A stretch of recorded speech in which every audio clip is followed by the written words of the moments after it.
Tu viens de t'acheter deux nouvelles raquettes sur le papier exactement identiques, c'est-à-dire la même marque, la même frame, le même modèle. Sur le papier, elles devraient être pareilles. Et ben figure-toi que c'est pas toujours le cas. Je t'explique pourquoi.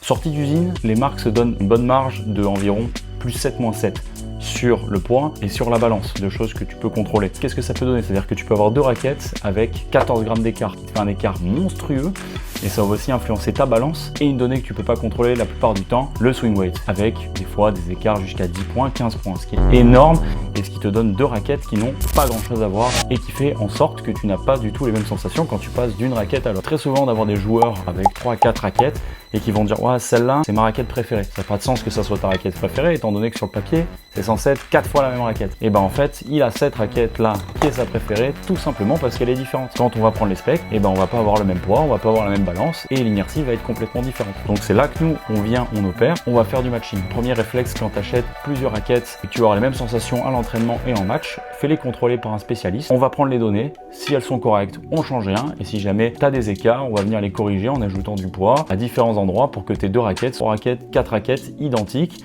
et pour que du coup tu aies exactement les mêmes sensations quand tu passes d'une raquette à l'autre et que tu sois hyper performant sur le cours avec tes raquettes. Ah, putain, quel